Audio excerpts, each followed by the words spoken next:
Imagine betraying your own bloodline to assassinate a prince for a taste of absolute wealth, only to have your partner in crime permanently seal your mouth shut with industrial tree glue. Throughout history, the most resilient empires are rarely toppled by invading armies. They are frequently dismantled from the inside through the colonial tactic of divide and conquer. But our ancestors warned us about the brutal ultimate cost of trading our heritage for selfish temporary gains. The royal courts of Akan kingdoms sit in a formation of absolute authority. Every member of this assembly is draped in heavy gold regalia, the physical evidence of a kingdom that has remained stable and heavily fortified for generations. Today, we dive into a terrifying Akan narrative set in the kingdom of Dimnim Lira. Here, an elite royal guard named Akpala is entrusted to watch over a cunning prisoner named Kweku Anansi. But Akpala holds a dark secret. He harbors a deep-seated bitter resentment toward the kingdom's beloved heir, the ferocious warrior Prince Putagiri. It is a psychological thriller about Machiavellian betrayal, the fatal illusion of honor among thieves, and why selling out your own people will inevitably leave you silenced and destroyed. To shatter Akpala's loyalty to his people, Anansi doesn't use violence, he uses temptation. The trickster introduces the guard to something he has never tasted before: sweet, intoxicating honey. As Akpala licks his palms clean, craving more, Anansi strikes a demonic bargain. He promises Akpala endless wealth, power, and the magical secret of honey, but only if the guard helps him assassinate the prince so Anansi can steal the royal identity. Akpala faces the ultimate moral test: protect his brother and the legacy of his ancestors, or spill royal blood for a taste of selfish riches. Blinded by greed and petty jealousy from their youth, Akpala draws his bow.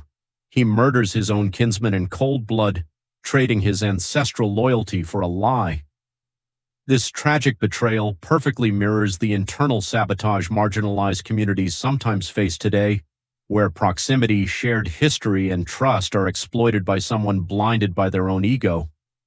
If you're enjoying the video so far, please hit the like button and subscribe to this channel so that you'll be the first to see the next video. Now let's get back to our story. The assassination succeeds. Anansi steals the dead prince's identity, marries Princess Sodzisa, and claims all the wealth, cattle, and lands of the island. Now Akpala approaches the new prince in secret, eagerly demanding his promised reward of infinite honey and power. But here is the twist. Why would a manipulative mastermind ever share power with a known traitor? Akpala is about to learn a devastating lesson. In Akan culture, kinship and loyalty to the community are the highest virtues.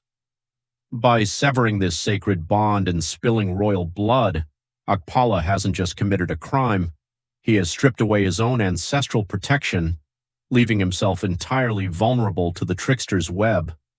He expected honor among thieves, but the ancestors had a much darker karma in store.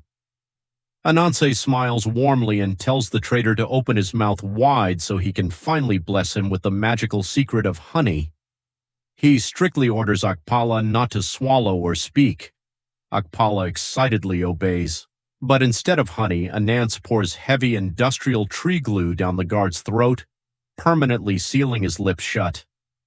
Unable to speak or expose the murder, a mute and terrified Akpala is dragged before King Dosi. Without breaking a sweat, Anansi casually gaslights the court, convincing them that Akpala is possessed by a contagious demonic spirit of madness, and advises that the traitor be executed immediately to save the kingdom. The king agrees, and the silenced traitor is put to death. Akpala was silenced forever, destroyed by the very man he sold his soul to. This is a profound message for the modern diaspora.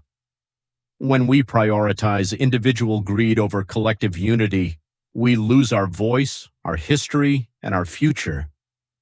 True Black excellence relies on lifting each other up, because those who eagerly help build a trap for their brothers will inevitably be the ones to fall into it. Akpala sold out his own blood for a taste of wealth, lost his life and his voice because he betrayed his own brother. Has the crab-in-a-barrel mentality ever cost you a friendship or a good opportunity? Share your thoughts, and let's debate the true cost of loyalty and betrayal in the comments below. Did you enjoy today's story? Wait until you see how Anansi manipulated an entire village into slavery using just a single grain of corn, only to lose his entire empire to his own massive ego.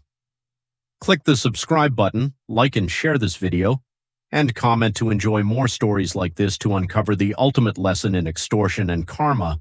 Thanks for watching.